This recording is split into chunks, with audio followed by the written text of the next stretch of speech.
शिवाय। ओम नमः शिवाय। ओम नमः शिवाय। ओम वंदे देवमापतिं सुरगुरुं वंदे जगत्कारणं वंदे पन्नगभूषणं मृगधरां वंदे पशूनां पतिं वंदे सूर्यशशाङ्कवर्णनयनं वंदे मुकुंद प्रियं वंदे भक्तजनार्तिहं च वरदं वंदे शिवं शंकरं कर्पूरगौरं करुणावतारं संसारसारं भुजगेन्द्रहारं सदा वसन्तं हृदयारविन्दे भवं भवानी सहितं नमामि। गुरुर्ब्रह्मा गुरुर्विष्णु गुरुर्देवो महेश्वरः गुरुसाक्षात् परब्रह्म तस्मै श्री गुरवे नमः। अखण्डमण्डलाकारं व्याप्तं येन चराचरं तत्पदं दर्शितं येन तस्मै श्री गुरवे नमः। तो कल हम लोगों ने किस प्रकार ब्रह्मा जी की पुत्री संध्या के मन में वैराग्य हुआ, किस प्रकार वह भगवान शंकर की उपासना करी और किस प्रकार वशिष्ठ जी ने उसको उपदेश दिया, आराधना पद्धति बताई, तपस्या पद्धति बताई, यह हमने श्रवण किया। उसके बाद ब्रह्मा और कामदेव के बीच का जो संवाद था कि कैसे भगवान शिव को हम विवाह के लिए प्रेरित कर सकें, यह श्रवण किया। अब हम इसके आगे की कथा श्रवण करेंगे। तब ब्रह्मा जी कहते हैं, जब वह कामदेव अपने अनुचरों के साथ शिव जी के स्थान पर पहुंचा, हे मुनिवर, तब वो आश्चर्य घटना हुई, उसे सुनो। सबको मोहित करने वाले कामदेव ने वहां पहुंचकर अपना प्रभाव फैलाकर सभी प्राणियों को मोहित कर लिया। बसंत ने भी शिव जी को मोहित करने के लिए अपने प्रभाव से सभी वृक्षों को फूलों से युक्त कर दिया। कामदेव ने रति के साथ अनेक प्रयत्न किए, जिससे सभी प्राणी उसके बस में हो गए। केवल गणेश और शिव जी उसके बस में नहीं आए।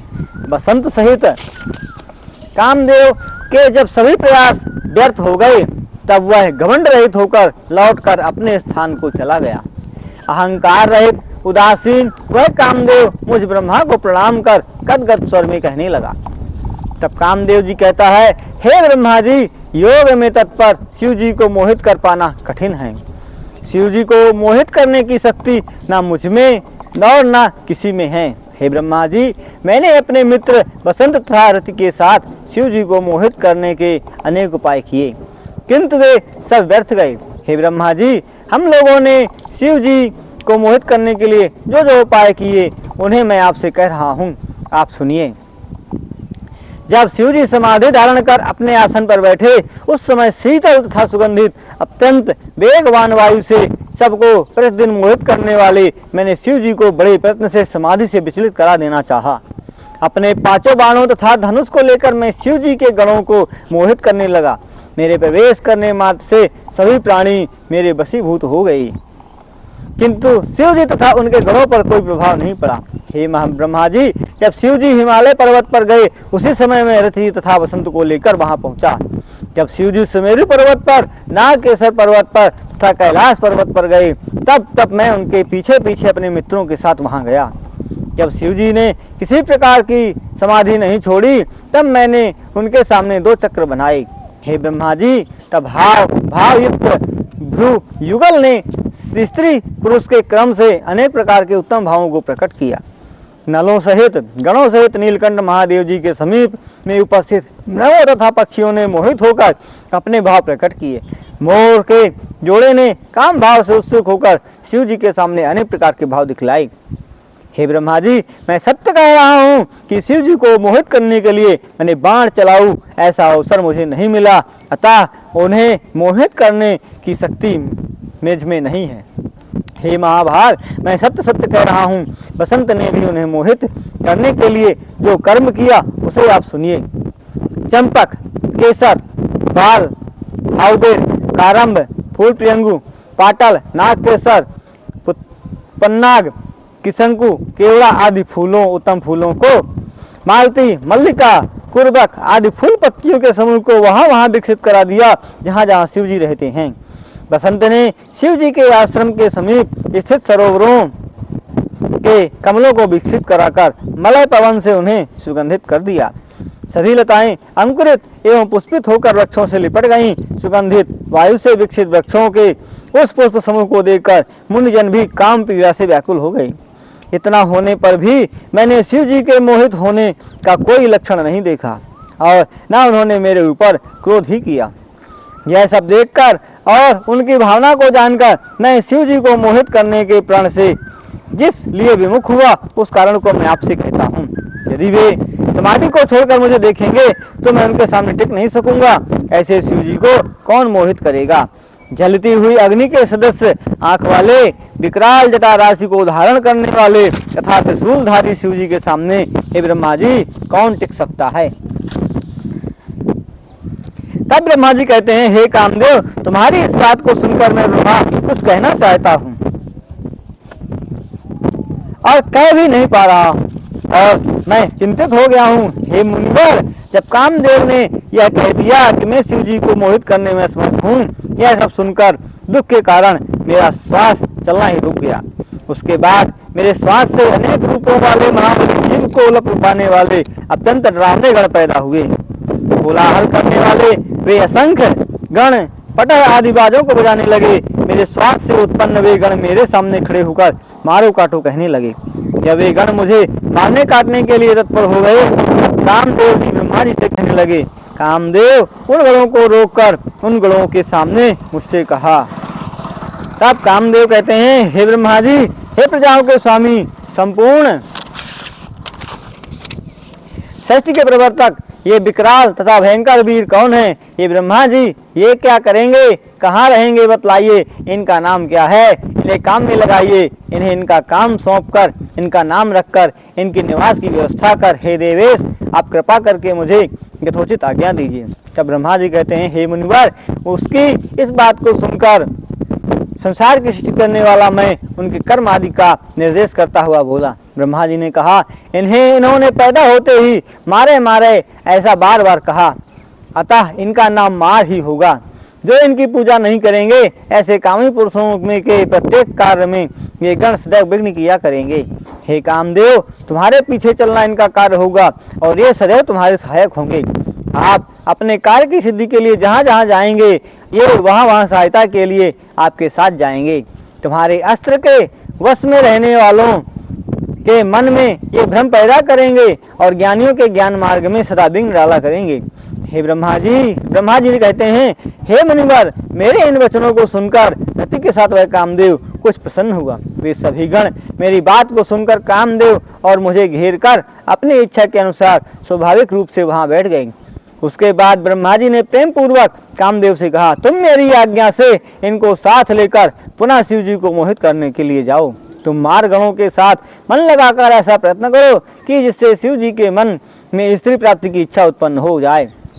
हे नारद, यह वचन सुनकर कुछ गौरव का अनुभव कर नम्रता से प्रणाम कर मुझसे कामदेव फिर बोला। तब कामदेव कहते हैं, हे तात, पहली बार भी मैंने शिव जी को मोहित करने के लिए पूर्ण प्रयत्न किया था। वे ना तो तब मोहित हुए और न अब मोहित होंगे, परंतु आपके वचनों को महत्व देता हुआ आपकी आज्ञा से मारगणों को और अपनी पत्नी को लेकर फिर मैं वहां जाऊंगा। हे ब्रह्मा जी, मेरे मन में यह निश्चय है कि मैं तो उन्हें मोहित नहीं कर पाऊंगा। मुझे शंका है कि कहीं वे मेरे शरीर को भस्म ना कर दें। हे मुनिवर, यह कहकर कामदेव बसंत तथा रति को साथ लेकर भयभीत होकर मारगणों के साथ शिव के स्थान को गए। कामदेव तथा बसंत पहले की भांति बहुत प्रकार से बुद्धिपूर्वक अपना प्रभाव दिखलाया। मारगणों ने बहुत ही प्रकार के उपाय किए, किंतु परमात्मा शिव जी मोहित नहीं हुए। कामदेव लौटकर पुनः मेरे पास चला आया। मारगण भी घमंड रहित तथा निराश होकर मेरे सामने आए। प्रसन्नता रहित कामदेव बसंत तथा मारगण मेरे सामने बैठकर प्रणाम कर मुझसे कहने लगे, हे तात, हमने पहले से भी अधिक प्रयत्न कर उन्हें मोहित करने के लिए किए, किंतु वे ध्यान में लगे हुए थे, अतः वे थोड़े भी नहीं मोहित हुए। दयालु शिव जी ने मेरा शरीर भी मेरे पहले पुष्पों के कारण नहीं जलाया, किंतु वे प्रभु निर्विकारी हैं। हे ब्रह्मा जी, यदि आपकी इच्छा है कि शिव जी स्त्री ग्रहण करें तो अहंकार रहित होकर दूसरा उपाय कीजिए, यह मेरा विचार है। तब ब्रह्मा जी कहते हैं, ऐसा कहकर कामदेव मुझे प्रणाम कर और गर्भ को देने वाले 3 वत्सल शिव जी का स्मरण करते हुए अपने आश्रम को चल दिया। इस प्रकार शिव महापुराण में काम प्रभाव मारण गणोत्पत्ति वर्णक नामक 9वां अध्याय संपन्न हुआ। तब नारद जी कहते हैं, हे ब्रह्मा जी, विधि महाभाग शिव जी के आसक्त बुद्धि वाले आप धत्ते हैं। आपने परमात्मा शिव जी के सुंदर चरित्र का वर्णन किया है। रति और मारगणों के साथ कामदेव ने अपने आश्रम में चले जाने के बाद फिर क्या हुआ, आपने क्या किया, उस चरित्र को भी आप मुझसे कहिए। तब ब्रह्मा जी कहते हैं, हे नारद, तुम प्रेम पूर्वक शिव के चरित्र को सुनो, जिसे सुनने मात्र से पुरुष काम विकारों से रहित हो जाता है। परिवार के साथ जब कामदेव अपने आश्रम में चला गया, उसके बाद जो हुआ उसे तुम मुझसे सुनो। हे नारद, शिव जी ने अपना मनोरथ पूरा न होते देखकर मेरे हृदय में आश्चर्य हुआ और मेरा घमंड नष्ट हो गया। मैं अपने मन में सोचने लगा कि निर्विकारी चितात्मा योग तत्पर शिव जी स्त्री का ग्रहण कैसे करेंगे। इस प्रकार बहुत विचार कर हे मुनि मेरा घमंड समाप्त हो गया तथा अपने शरीर को देने वाले, दूसरों का कल्याण करने वाले हरि का मैंने भक्ति पूर्वक स्मरण किया। 3 वचनों से युक्त होकर उत्तम स्तोत्रों द्वारा मैंने उनकी स्तुति की। उसे भगवान सुनकर भगवान मेरे सामने प्रकट हुए। चतुर्भुज, कमल नयन, शंख पद्म नील, पीले वस्त्रों को धारण करने वाले, सांवले शरीर वाले भक्तों के प्रिय हरि को उस प्रकार बार बार देखकर शरणागत वत्सल भगवान की मैंने पुनः प्रेम पूर्वक स्तुति की। अपने भक्तों के दुखों का नाश करने वाले विष्णु भगवान उस स्रोत को सुनकर ब्रह्मा जी को अपनी शरण में आया देखकर ये प्रसन्न होकर बोले। श्री भगवान हरि ने कहा, हे ब्रह्मा जी, हे महाप्राज्ञ, हे सृष्टिकर्ता, तुम धन्य हो। तुमने किस लिए आज मेरा स्मरण किया है और किस लिए यह स्तुति की है? कौन सा महान दुख आ पड़ा है, मुझसे कहो, मैं उसे शांत करूंगा, इसमें कोई संदेह नहीं है। तब ब्रह्मा जी कहते हैं, भगवान विष्णु के इस प्रकार के वाक्यों को सुनकर कुछ प्रसन्न मुख होकर हाथ जोड़कर प्रणाम कर मैंने कुछ कहा। ब्रह्मा जी कहते हैं, हे देवताओं के देवता लक्ष्मीपति, आपको सम्मान देने वाले मेरी बात सुनिए और सुनकर हमारे दुखों को दूर कीजिए और हमें सुखी कीजिए। हे विष्णु जी, मैं बसंत तथा मार्गण सहित कामदेव को शिव जी के पास उन्हें मोहित करने के लिए भेजा था। उन्होंने भी अनेक उपाय किए, किंतु योगी तथा समदर्शी शिव जी ने के ऊपर वे सभी उपाय निष्फल रहे। इस प्रकार मेरे वचनों को सुनकर शिव तत्व को जानने वाले ज्ञानी विज्ञानी तथा संपूर्ण कामनाओं को पूर्ण करने वाले चकित होकर मुझसे कहने लगे। तब विष्णु जी ने कहा, हे पितामह, किस लिए तुम ऐसा सोचते हो? सद्बुद्धि पूर्वक सब विचार कर रहे ब्रह्मा जी, सच सच मुझसे कहो। तब ब्रह्मा जी ने कहा, हे तात, उस चरित्र को आप सुनिए। आपकी माया सभी को मोहित करती है और उसी के अधीन यह सुख दुखमय संपूर्ण संसार है, जिसे आपकी माया द्वारा प्रेरित होकर मैं इस पाप को करने के लिए प्रवृत्त हुआ। हे देवेश, आपकी आज्ञा से मैं उसे कहता हूँ। सृष्टि के आरंभ में दक्ष आदि 10 पुत्र और एक सुंदरी कन्या उत्पन्न हुई। छाती से धर्म, मन से कामदेव, देह से तो अनेक उत्पन्न हुए। वाणी से उत्पन्न उस कन्या को देखकर मैं मोहित हो गया। आपकी माया से मोहित होकर मैंने उसे कुदृष्टि से देखा। उसी समय शिव जी ने आकर मेरी और मेरे पुत्रों की निंदा की। हे नाथ, परम प्रभु शिव जी ने हम सबको धिक्कार दिया और ज्ञानी योगी भोगी मुझे भी अपमानित किया। हे हरि भगवान, मेरा पुत्र होकर शिव ने मेरे सामने मेरी निंदा की, ये जिसका मुझे अत्यंत दुख है, यह मैं आपके सामने कह दिया। हे केशव, वे यदि पत्नी का ग्रहण कर लें तो मेरे दुख दूर होकर मैं सुखी हो जाऊंगा, इसलिए मैं आपकी शरण में आया हूँ। ब्रह्मा जी कहते हैं, संस्कार के रचयिता मुझ ब्रह्मा के वचनों को सुनकर भगवान मधुसूदन हंसकर मुझे प्रसन्न करते हुए कहने लगे। विष्णु जी ने कहा, हे ब्रह्मा जी, सभी प्रकार के संदेहों को दूर करने वाले वेद तथा शास्त्रों द्वारा अनुमोदित मेरी यथार्थ बात को तुम सुनो। हे ब्रह्मा जी, संपूर्ण वेदों के वक्ता, संपूर्ण सृष्टि के रचयिता, तुम आज अत्यंत मूर्ख बुद्धि वाले कैसे हो गई हो? हे मूर्ख बुद्धि, तुम अपनी मूर्खता को छोड़ो, तुम ऐसा मत सोचो। संपूर्ण वेद क्या कहते हैं, सद्बुद्धि से उसे स्मरण करो। हे दुर्बुद्धि, तुम परमेश्वर रुद्र को अपना पुत्र समझ रहे हो। तुम वेद वक्ता हो, फिर भी तुम्हारा संपूर्ण ज्ञान भूल गया है। शिव जी को सामान्य देवता मानकर तुम उनसे बैर कर रहे हो। तुम्हारी सद्बुद्धि समाप्त होकर आज तुम्हें दुर्बुद्धि आ गई है। वेदों में वर्णित कल्याणकारक तत्व स्वरूप सिद्धांत का ठीक ठीक निर्णय करके मैं तुमसे कहता हूँ, तुम शांत चित्त होकर उसे सुनो। शिव जी ही सबके कर्ता पालक विनाशक हैं, वे ही पर से ही पर हैं, वे ही पर ब्रह्म परेश निर्गुण और नित्य हैं। अवर्णीय विकार रहित परमात्मा, द्वैत भाव से रहित अच्युत अनंत अंत कर स्वामी व्यापक परमेश्वर, षष्ठी स्थिति तथा विनाश को करने वाले, तीनों गुणों से युक्त विभु ब्रह्मा विष्णु महेश, ये तीनों वही हैं। वे सप्त रज तम गुणों से परे हैं, माया से पृथक रहने वाले, निरीह माया स्वरूप, माया करने में चतुर, सगुण होने पर भी स्वतंत्र, अपने में ही आनंदित रहने वाले तथा निर्विकल्प समाधि में स्थिर रहने वाले हैं। अपने ही में ही रमण करने वाले, निर्द्वंद भक्त के अधीन रहने वाले, सुडौल शरीर वाले योगी, सदा योग में तत्पर, योग मार्ग को दिखलाने वाले, सबके घमंड को दूर करने वाले, संपूर्ण लोकों के स्वामी, सदा तीनों के प्रति दया करने वाले, इस प्रकार के स्वामी हैं। उन्हें तुम अपना पुत्र समझते हो, ऐसे मूर्खता को छोड़ो, उनके शरण में जाओ, इस प्रकार से शिव जी का भजन करो। प्रसन्न होने पर वे तुम्हारा कल्याण करेंगे। यदि तुम्हारा यह विचार है कि शिव जी पत्नी का वर्ण करें, तो शिवा का ध्यान करके और शिव जी का स्मरण करते हुए तुम कठोर तप करो। अपने कार्य की सिद्धि के लिए हृदय में शिवा का ध्यान करो। यदि वह प्रसन्न हो जाएंगी तो तुम्हारे सभी कार्य पूरे हो जाएंगे। यदि शिवा सगुण अवतार लेकर इस संसार में किसी की कन्या होकर उत्पन्न होंगी तो वह निश्चित ही शिव जी की पत्नी होंगी। हे ब्रह्मा जी, आप दक्ष प्रजापति को आज्ञा दीजिए, वह अपने घर में उसे पैदा करने के लिए यत्न पूर्वक तपस्या करे। हे तात, शिव जी और शिवा के भक्त, शिव और शिवा को भक्त के अधीन समझना चाहिए, पर ब्रह्म स्वरूपी ये दोनों अपनी इच्छाओं से सगुण रूप धारण कर लेते हैं। ब्रह्मा जी कहते हैं, ऐसा कहकर उसने अपने प्रभु ईश का स्मरण किया। उनकी यह कृपा से ज्ञान को पाकर उन्होंने मुझसे कहा। विष्णु जी कहते हैं, हे ब्रह्मा जी, उनकी इच्छा से उत्पन्न वे हम दोनों प्रार्थना करने पर शिव जी ने जो कहा था उसका स्मरण करो, वह सब तुम्हें सब भूल गया। शिव जी की वह माया धन्य है जिससे संपूर्ण संसार मोहित रहता है, उसे शिव जी के बिना कोई नहीं जान सकता। जब निर्गुण शिव जी ने अपनी इच्छा से सगुण रूप धारण किया, तब हम दोनों को पैदा कर अपनी शक्ति में विहार करने वाले अव्यय सृष्टिकर्ता शिव जी ने तब तुम्हें सृष्टि करने की और मुझे पालन करने की आज्ञा दी। तब हम दोनों ने हाथ जोड़कर सिर झुकाकर शिव जी के समीप जाकर यह कहा था, आप ही सर्वेश्वर तथा सगुण रूप धारण करने वाले हैं। ऐसा कहने पर विविध प्रकार की लीलाओं से कुशल दयालु आकाश की ओर देखकर प्रेम से बोले, विष्णु मेरा ही रूप है। इसी प्रकार ब्रह्मा से उत्पन्न होकर संसार में रुद्र नाम से प्रसिद्ध होने वाला मैं ही हूँ। वह मेरा पूर्ण लय करता, समस्त गुणों का स्वामी, निर्वेह तथा सुयोगों को करने वाला, सबका पूजनीय है। ब्रह्मा विष्णु शिव मेरे ही रूप हैं, विशेषकर हर मेरा पूर्ण रूप है। इसी प्रकार उमा के भी 3 रूप होंगे। विष्णु की पत्नी लक्ष्मी, ब्रह्मा की पत्नी सरस्वती और पूर्ण रूपा सती रुद्र की पत्नी होगी।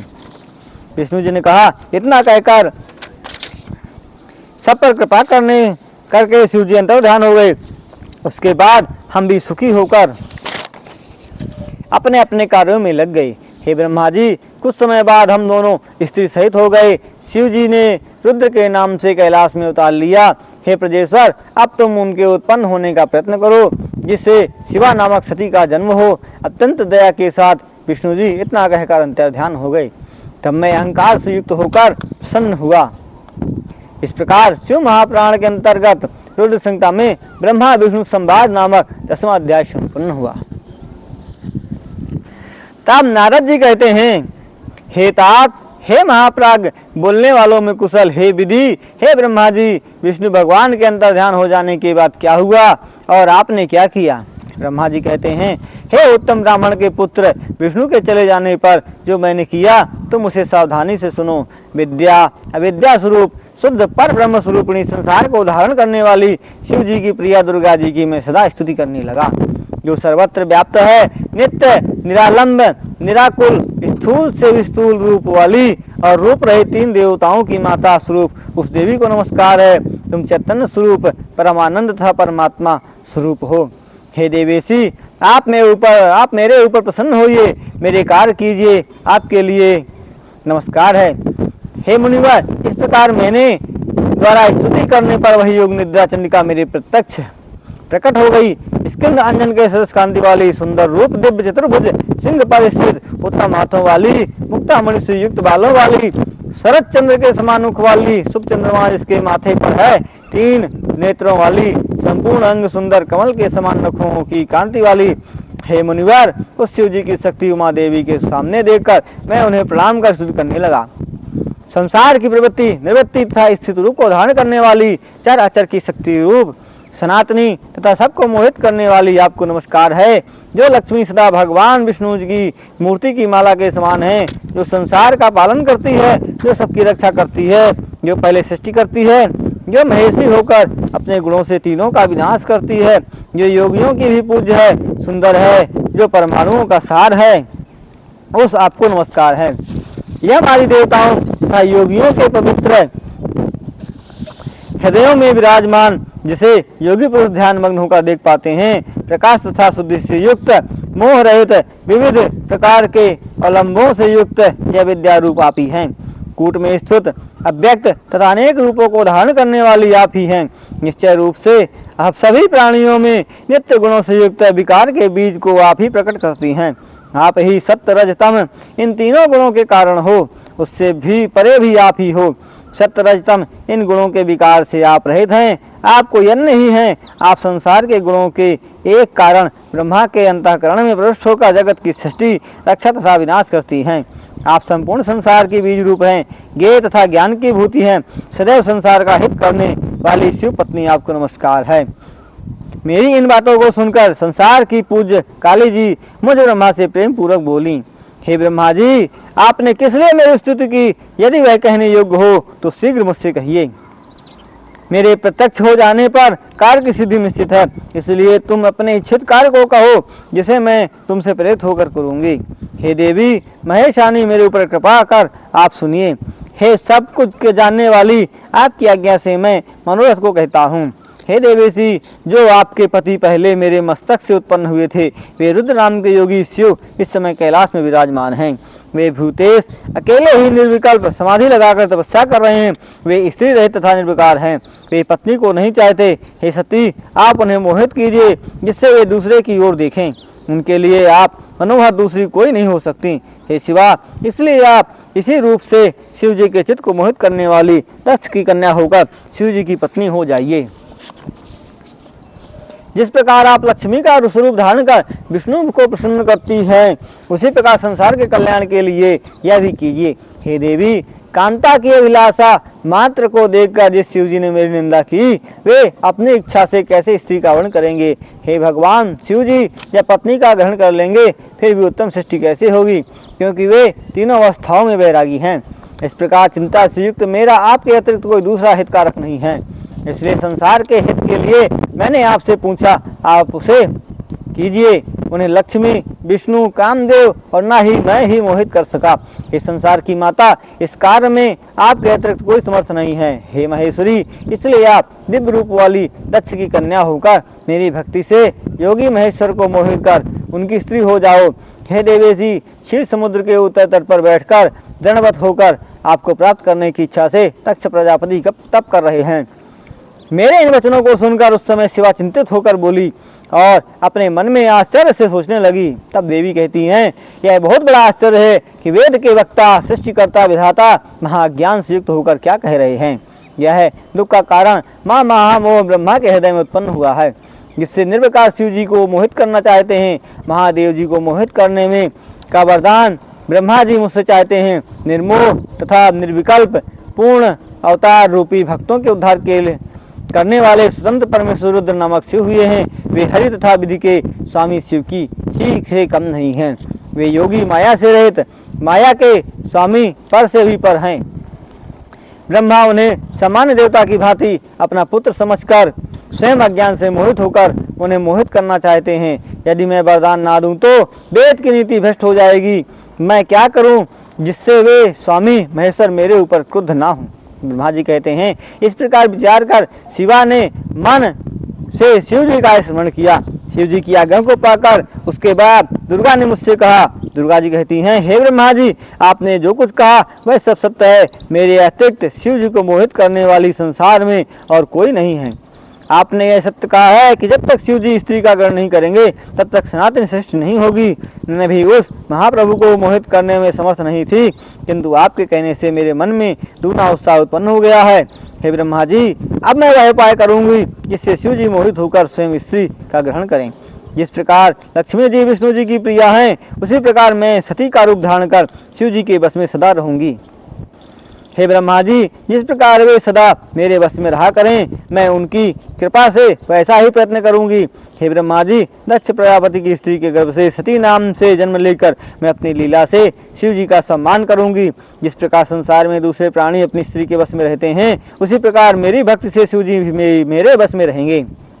हे तात, जगदम्बा शिवा मुझसे ऐसा कहकर मेरे देखते ही वहां से अंतर्धान हो गई। उनके अंतर्धान हो जाने पर वह मैं ब्रह्मा जहाँ मेरे मानस पुत्र थे वहां गया, उन्हें यह सब समाचार सुनाया। इस प्रकार शिव महापुराण में दुर्गा स्तुति ब्रह्मवर प्राप्ति नामक 11वां अध्याय संपन्न हुआ। तब नारद जी कहते हैं, हे ब्रह्मा जी, शिव भक्त बुद्धिमान निष्पाप आपने ठीक ठीक कहा है। शिव शिवा का चरित्र सुनाकर आपने मेरा जीवन चरित्र कर दिया। इस समय आप कहिए कि दक्ष ने तपस्या करके किस पर को पाया, वह देवी कैसे दक्ष की कन्या हुई।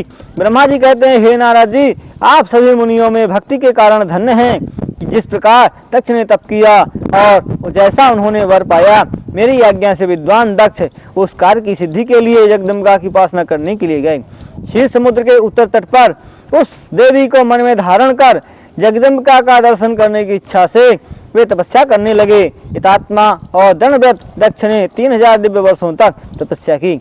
पत्राहार, जलाहार, निराहार तथा वायु का आहार करके जगन्मयी देवी का स्मरण करते हुए उतना समय बिता दिया। वह सुव्रत दुर्गा के ध्यान में मन लगाकर बहुत समय तक तपस्या करता रहा और अनेक नियमों से देवी की आराधना करता रहा।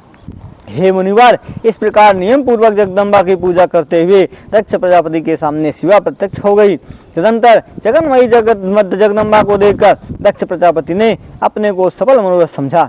वह सिंह पर सवार कृष्णवर्ण युक्त कालिका, सुंदर मुख, 4 भुजाएं, वर एवं भय को देने वाली, नीलकमल एवं तलवार को हाथ में धारण की हुई, मन को ग्रहण करने वाली, लाल नेत्रों वाली, खुले हुए बालों वाली, संसार की माता तथा सुंदर कांति वाली उस भगवती को प्रणाम कर सुंदर वाणी से उसकी स्तुति की। तब दक्ष प्रजापति कहते हैं, हे जगदम्ब महामाया संसार की स्वामिनी महेश्वरी, आपने कृपा करके अपना स्वरूप मुझे दिखलाया है, आपको नमस्कार है। हे आदि भगवती, हे शिव रूपिणी, हे भक्तों को वर देने वाली, हे संसार की माया स्वरूप, आप प्रसन्न होइए, आपको नमस्कार है। हे मुनिवर, यम नियम वाले दक्ष द्वारा इस प्रकार की स्तुति किए जाने पर दक्ष प्रजापति की इच्छा को जानती हुई भी वह दक्ष से कहने लगी। देवी जी ने कहा, हे दक्ष प्रजापति, आपकी इस भक्ति से मैं प्रसन्न हूँ, आप अपने इच्छित वर को मांगिए, आपको सब कुछ दिया जा सकता है। ब्रह्मा जी ने कहा। तदंतर दक्ष प्रजापति जगदम्बा की वाणी को सुनकर अत्यंत प्रसन्न होकर बार बार शिवा को प्रणाम करता हुआ कहने लगा, हे जगदम्बा, हे महामाया, यदि आप मुझे वर देना चाहती हैं तो मेरी प्रार्थना को प्रेम पूर्वक सुनकर मेरी इच्छा को पूर्ण कर दीजिए। मेरे स्वामी जो शिव हैं वे ब्रह्मा के पुत्र रुद्र हैं और परमात्मा के पूर्ण अवतार हैं। अभी तक आपका अवतार नहीं हुआ था, उनकी पत्नी कौन होती, अतः हे शिवा, आप भूलोक में अवतार लेकर उन्हें अपने वश में कीजिए। आपके अतिरिक्त उन्हें मोहित करने में कोई समर्थ नहीं है, इसलिए आप मेरी कन्या होकर शिव जी की पत्नी हो जाइए। इस प्रकार लीला करके आप शिव जी को मोहित करने वाली हो जाइए। हे देवी, मेरा इच्छित वर यही है। आपके सामने मैंने सत्य कह दिया है, इसमें न केवल मेरा स्वार्थ है अपितु संपूर्ण संसार का और ब्रह्मा, शिव, विष्णु का भी स्वार्थ है। इस तपस्या के लिए मुझे ब्रह्मा जी ने प्रेरित किया था। जब ब्रह्मा जी कहते हैं, जगदम्बिका दक्ष प्रजापति के इन वचनों को सुनकर मन में शिव जी का ध्यान कर हंसकर कहने लगी। देवी जी ने कहा, हे तात दक्ष प्रजापति, तुम मेरी बात को सुनो, मैं तुमसे सत्य कह रही हूँ। मैं प्रसन्न होने पर सब कुछ दे सकती हूँ और तुम्हारी भक्ति के बस में होकर तुम्हारी पत्नी, मैं तुम्हारी कन्या उत्पन्न होकर होंगी, इसमें कोई संदेह नहीं है। मैं अत्यंत कठोर तप करके वैसा प्रयत्न करूंगी जिससे मैं शिव जी को पाकर शिव जी की पत्नी हो सकूं। इसके अतिरिक्त किसी प्रकार कार्य की सिद्धि नहीं हो सकती, क्योंकि वे प्रभु ब्रह्मा और विष्णु के पूज्य, निर्विकारी तथा पूर्ण सदाशिव हैं। मैं प्रत्येक जन्म में उनकी प्रियदासी हूँ और वे मेरे स्वामी हैं। वे शिव अनेक रूपों को धारण किया करते हैं। वर के प्रभाव से वे ब्रह्मा की बहुओं से उत्पन्न हुए और मैं भी उनकी ही आज्ञा से वरदान स्वरूप ही पृथ्वी पर अवतरित होंगी।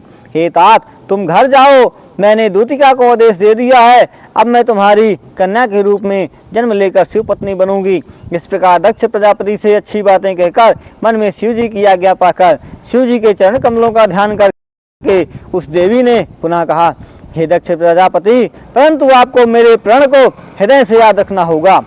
मैं आपसे सत्य कह रही हूँ, मुझे झूठ मत समझना। यदि आप कन्या रूप में जन्म ले लेने पर मेरा निरादर करेंगे तो मैं अपने शरीर को छोड़ दूंगी, किंतु मैं सदैव अपने ऊपर निर्भर रहती हूँ। हे प्रजापति, प्रत्येक सृष्टि के लिए वरदान आपको दे दिया गया है। मैं आपकी पुत्री होकर शिव जी की पत्नी बनूंगी। तब ब्रह्मा जी कहते हैं, दक्ष प्रजापति से ऐसा कहकर महेशानी शीघ्र ही अंतर्धान हो गई। दुर्गा देवी के अंतर्धान हो जाने पर वह दक्ष प्रजापति भी अपने आश्रम को चला गया। वह इस कारण से प्रसन्न था कि दुर्गा मेरे घर कन्या रूप में जन्म धारण करेंगी। इस प्रकार शिव महापुराण के अंतर्गत दक्ष वर प्राप्ति नामक 12वां अध्याय संपन्न हुआ। तब नारद जी कहते हैं, हे ब्रह्मा जी, हे विधि, हे महाप्राग, हे बोलने वालों में श्रेष्ठ, दक्ष प्रजापति के घर चले जाने पर क्या हुआ, उसे आप मुझे प्रेम पूर्वक कहिए। तब ब्रह्मा जी कहते हैं, प्रसन्नचित्त दक्ष प्रजापति ने अपने आश्रम में जाकर मेरी आज्ञा से अनेक प्रकार की मानसिक सृष्टि की। उस प्रजा को बढ़ती हुई ना देखकर दक्ष प्रजापति ने अपने पिता मुझ ब्रह्मा से कहा। दक्ष प्रजापति कहते हैं, हे ब्रह्मा जी, हे तात, हे प्रजानाथ, हे प्रभो, प्रजाओं की वृद्धि नहीं हो रही है। जितने मैंने बनाए वे आज भी उतने ही हैं। हे तात, हे प्रजानाथ, मैं क्या करूं, इन्हें कैसे बढ़ाऊं, उस उपाय बता रही जिससे मैं निस्संदेह प्रजा की सृष्टि कर सकूं। ब्रह्मा जी कहते हैं, हे तात, हे दक्ष प्रजापति, मेरी बात को सुनो, तुम सृष्टि कार्य करो, शिव जी तुम्हारा भला करेंगे। हे प्रजापति, जो पंचजन के अंग से उत्पन्न असिक्री नाम की कन्या है, उसे तुम अपनी पत्नी बना लो। उस स्त्री के साथ ब्याह मैथुन रूप धर्म से उस कामनी द्वारा अनेक प्रजाओं का उत्पादन करो। ब्रह्मा जी कहते हैं, मेरी आज्ञा पाकर उसने मैथुन धर्म द्वारा प्रजा को उत्पन्न करने के लिए वीरण की कन्या के साथ विवाह किया। प्रजापति ने उस वीरणी नामक स्त्री से हर्षवर नामक अनेक पुत्रों को जन्म दिया।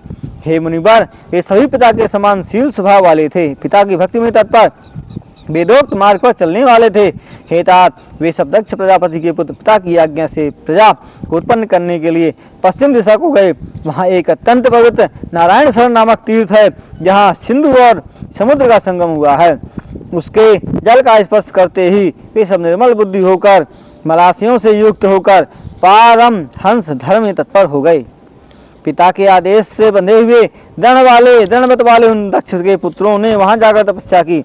हे नारद, तब षष्ठी के लिए तप करते हुए उन्हें जाकर तुम लक्ष्मीपति भगवान विष्णु भगवान की मना स्थिति को जानने के लिए वहां गए। दक्ष प्रजापति के पुत्र हर सेवादी वे सत्कार रूप बोले, भूलोक की षष्ठी को बिना देखे तुम लोग यहाँ की षष्ठी करने के लिए कैसे तैयार हो गए।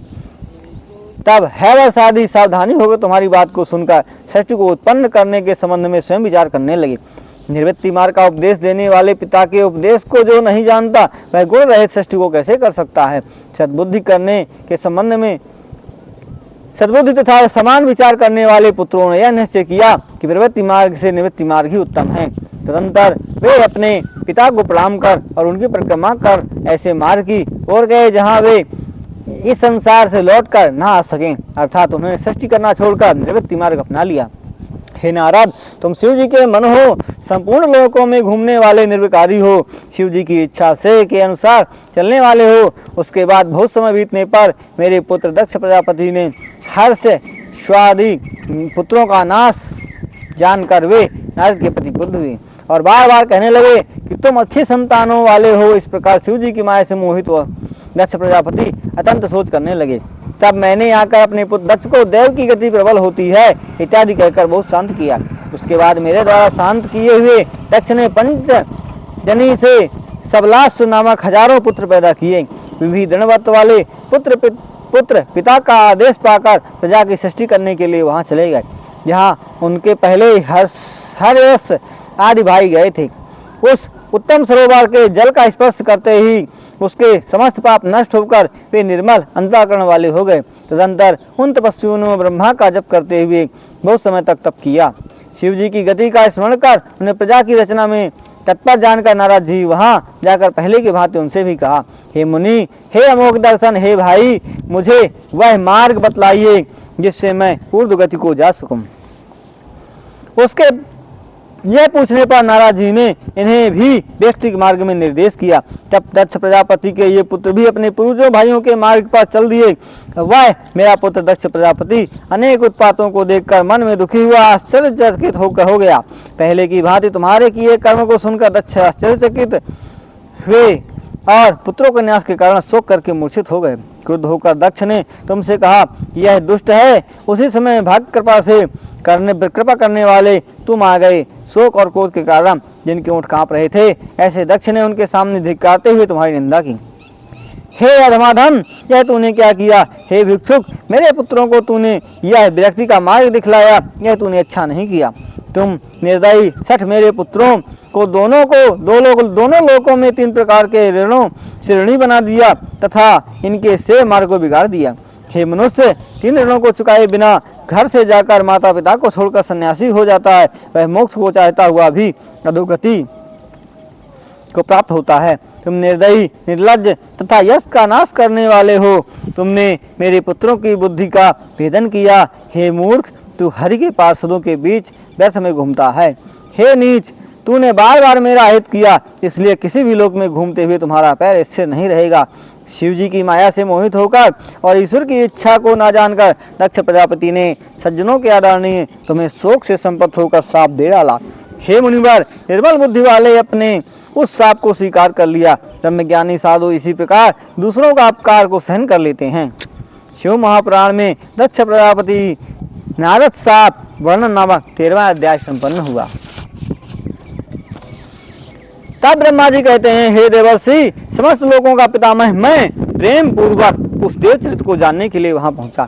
पहले की भांति जब मैंने उसे समझाया तो वे पुनः तुम्हारे साथ स्नेह करने लगे और मैं भी अपने पुत्र देवताओं के प्रिय तथा मुनियों में श्रेष्ठ तुम्हें समझाकर अपने साथ अपने धाम ले आया।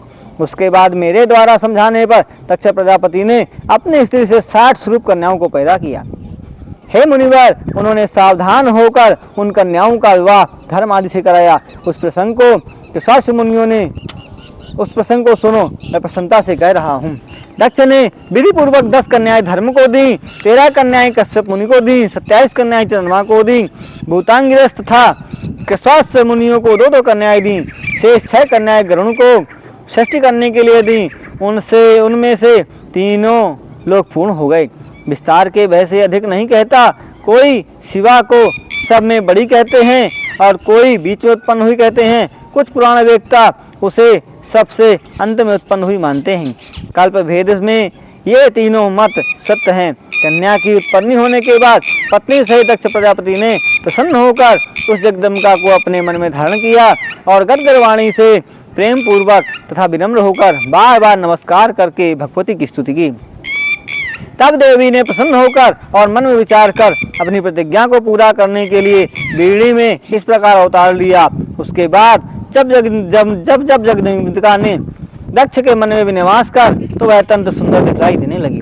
तब वह शिवा दया युक्त होकर दक्ष पत्नी के मन में निवास करने लगी। तदंतर बीड़ी के शरीर में 2 हाथ यानी गर्भिणी होने के सभी लक्षण दिखलाई देने लगे। हे तात, उसके बाद से बीड़ी अधिक प्रसन्नचित दिखलाई देने लगी क्योंकि उसके गर्भ में महामंगल रूपिणी शिवा का प्रवेश हो चुका था। दक्ष ने वेदोक्त कुल संप्रदाय तथा अपने सम्मान के अनुरूप पुंसवन आदि सभी प्रकार संस्कार प्रसन्नतापूर्वक किए। अतः उस कार्य में अवश्य उत्सव मनाया गया। दक्ष ने ब्राह्मणों की इच्छा अनुसार उन्हें पर्याप्त दक्षिणा दी। उस अवसर पर विष्णु आदि देवताओं को जब यह मालूम हुआ कि बीड़ी के गर्भ में देवी का प्रवेश हो गया है, तब वे सब अधिक प्रसन्न हुए। वहां आकर उन देवताओं ने लोकोपकारिणी उस जगदम्बिका को प्रणाम कर उनकी बार बार स्तुति की। उसके बाद देवता दक्ष प्रजापति तथा बीड़ी के भाग्य की प्रशंसा करते हुए प्रसन्न होकर अपने अपने घर को चले गए। हे नारद, 9 मास बीतने पर लौकिक व्यवहार के अनुसार 10वां मास पूरा होने पर सुखद तथा चंद्र ग्रह तारा आदि के अनुकूल होने पर माता के सामने शिवा प्रकट हुई। उसके पैदा होते ही दक्ष प्रजापति अत्यंत प्रसन्न हुए। अत्यंत तेजस्वी होने के कारण उन्हें यह विश्वास हुआ कि यह वही देवी है। हे मुनिवर, उसके पैदा होते ही आकाश से फूलों की वर्षा हुई, बादलों ने जल बरसाया, दिशाएं शांत हो गई। उस समय आकाश में बाजे बजने लगे, अग्नि शांत हो गई, चारों ओर मंगल होने लगे। वीणी के गर्भ से उत्पन्न जगदम्बिका को देखकर दक्ष प्रजापति ने हाथ जोड़कर भक्ति पूर्वक से नमस्कार करके उसकी स्तुति की। हे महेशानी जगदम्बा सनातनी महादेवी सत्यरूपिणी सत्या, आपको नमस्कार है। मेरे ऊपर कृपा कीजिए। जिसे वेदज्ञ विद्वान शिवा शांता महामाया योग निद्रा जगन्मयी कहते हैं, उस आपको मैं नमस्कार करता हूँ, जिन्होंने पहले ही ब्रह्मा को पैदा करके संसार की सृष्टि में नियुक्त किया। ऐसी परम माता महेश्वरी, मैं आपको नमस्कार करता हूँ, जिन्होंने संसार का पालन करने के लिए विष्णु भगवान को नियुक्त किया। ऐसी संसार की परम माता महेश्वरी को मैं नमस्कार करता हूँ, जिन्होंने संसार का विनाश करने के लिए रुद्रदेव को नियुक्त किया। ऐसी संसार की परम माता महेश्वरी को मैं नमस्कार करता हूँ। सत्य रज तम रूपों को धारण करने वाली, संपूर्ण कार्यों को सिद्ध करने वाली, तीनों देवताओं को उत्पन्न करने वाली उस शिवा को नमस्कार है। हे देवी, जो आपका विद्या अविद्या तथा परारूपों का चिंतन करते हैं, उन्हें भुक्ति मुक्ति की सदैव प्राप्ति होती है। हे देवी, विद्या विद्या की प्रकाशिका पवित्र शिवा को जो सामने देखता है, उसकी अवश्य मुक्ति है। जो आपकी स्तुति जगन माता जब भगवानी अंबिका संसारमयी दुर्गा इन नामों से करते हैं, उनके सभी कार्य सिद्ध हो जाते हैं। जब इस प्रकार जगन माता शिवा की दक्ष ने स्तुति की, तब शिवा ने प्रसन्न होकर दक्ष प्रजापति से कहा, जैसे वीणी ना सुन सके, उसकी अनेक प्रकार की कीड़ाओं से सब मुक्त थे। उसी समय परमेश्वरी शिवा ने दक्ष से कहा। देवी ने कहा, हे प्रजापति, आपने पहले कन्या की प्राप्ति के लिए मेरी आराधना की थी, वह मनोरथ आपका पूर्ण हो गया। अब आप पुनः तपस्या कीजिए। ब्रह्मा जी ने कहा। दक्ष ने ऐसा कहकर देवी ने अपनी माया से बाल रूप धारण कर वह माता के पास रोने लगी। उसके बाद उसके रोदन को सुनकर स्त्रियों ने कहा, एकाएक दासियां भी वहां आ गईं। कुमारी का स्वरूप देखकर सभी स्त्रियों ने उनकी प्रशंसा की। सभी नगरवासियों ने भी जय जयकार की। गाना बजाना के साथ वहां महान उत्सव हुआ। दक्ष भी कन्या का मुख देखकर आनंदित हुए। दक्ष प्रजापति ने वेद विहित कुलाचार करके ब्राह्मण आदि को अनेक प्रकार के दान दिए। वहां मंगलाचार पूर्वक तथा शिवा रूपिणी को देखकर सभी ने नम्रता पूर्वक नमस्कार किया। सुंदर स्तोत्रों से उनकी स्तुति की। सभी प्रसन्न होकर जय जयकार करने लगे और दक्ष तथा वीणी के भाग्य की प्रशंसा किए। हरि आदि देवता उनकी आज्ञा से दक्ष ने उनके सद्गुणों से प्रसन्न होकर उस देवी का नाम उमा रखा। बाद में उसके और भी मंगलदायक नाम रखे गए, जो विशेष करके रूहों का नाशक है। दक्ष ने हरि को, मुझ ब्रह्मा को, सभी देवताओं तथा मुनियों को हाथ जोड़कर प्रणाम कर उनकी भक्ति पूर्वक पूजा की। उसके बाद विष्णु आदि सभी देवता ब्रह्मा के पुत्र प्रजापति दक्ष के भाग्य की प्रशंसा कर जगत कल्याणकारक शिव जी का स्मरण करते हुए अपने अपने घरों को चले गए। उसके बाद माता वीणी ने उसका संस्कार कर स्तनपान कराने के लिए विधान से उसे स्तनपान कराया।